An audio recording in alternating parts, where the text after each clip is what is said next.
قناعتنا أن ملكنا أولا يجب أن تعلم أن ملك المغرب هو سليل أسرة تحكم منذ 4 قرون، وارثة الحكم عن مجموعة من الأسر تحكم منذ 12 قرنا. هذا ليس أسرة جديدة وليس يعني أنت تؤكد إذا ما يقوله الملك الراحل بأن نسله يصل إلى الصحابة. ليش الصحابة؟ هذا بيت من بيوت الشرفاء، من كبار بيوت الشرفاء في المغرب. ما هذا الذي تقولون؟ وهو أمير المؤمنين. وهو أمير المؤمنين طبعا، وهو أمير المؤمنين في المغرب. العدل والإحسان تقول بأنه هذا لا أمير المؤمنين لا، هذا يهم العدل والإحسان.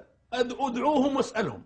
أنا أؤمن. أنت تقول أنه محمد السادس الآن هو أمير المؤمنين في المغرب. نعم، أنا أقول أن محمد السادس هو أمير المؤمنين في المغرب. يا سيدي، هذا بمنطق ديني أم بمنطق سياسي؟ بمنطق ديني وسياسي. ما هي مواصفات أمير المؤمنين في الدولة الإسلامية؟ وما هي مواصفات أمير المؤمنين عندك أنت؟ الخلق، الدين، الورع، العلم. ومن قال لك أن هذا غير موجود عند ملكنا؟ من الذي يقول لك هذا الكلام؟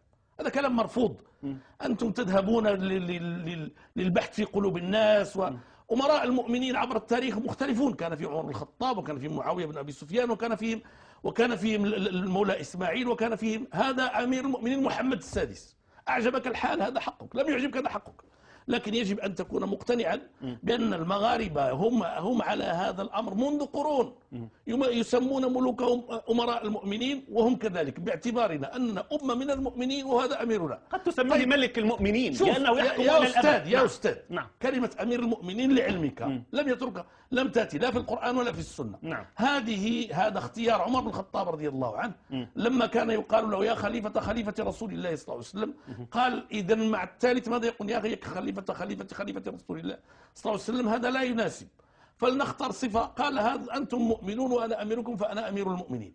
فصفة ملكنا بصفته أميرا للمؤمنين هذه صفة لا نقاش حولها. أول المسألة الثانية بالنسبة إلينا المسألة الثانية هذه موجودة في الدستور وتضمن الصفة الدينية للدولة. المملكة المغربية دولة إسلامية، هذا موجود في الدستور. فيعني ماذا تريد أن نخرب بيوتنا بأيدينا؟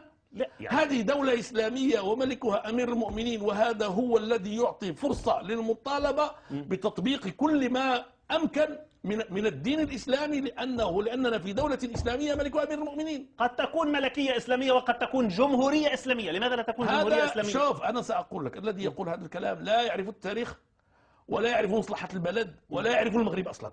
أنا قلت لك هذا بلد يعيش ملكية مستقلة منذ 12 قرن، وأسباب استقراره هذه المراجعات التي قمنا بها. نحن لا تعتقد أننا ننكر تاريخنا، نحن كانت عندنا هذه الأفكار في البداية، لكن مراجعاتنا التي لم يدخل فيها جهاز ولم تدخل فيها يد ولم يدخل فيها مفكر أجنبي ولا أي شيء، أن المغرب الذي يقوم على الإسلام والملكية إذا اضطربت فيه الملكية لا سمح الله سيدخل في مرحلة عدم استقرار لا يعلم إلا الله. ولهذا فستجد المغاربة يقبلون من السياسيين كل شيء إلا أن يعني يتكلموا في ملكهم.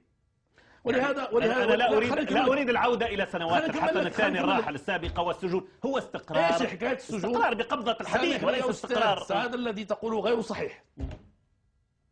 هذا الذي تقوله غير صحيح. الحسن الثاني رحمه الله في زمانه كانت إشكاليات، لكن لم يكن الاستقرار بسبب قبضة الحديد فقط. المغاربة والعلماء والأحزاب السياسية بما في ذلك اليساريون والاشتراكيون، ترى عبد الرحيم بوعبيد بقبضة الحديد كان لا يشكك في شرعية الملكية، أو علال الفاسي بقبضة الحديد، ترى مثل هؤلاء الرجال كانوا يخافون من قبضة الحديد. هذا عقلاء القوم مقتنعون بأن بلدنا يقوم على أمرين أساسيين رئيسيين: الدين الإسلامي والملكية.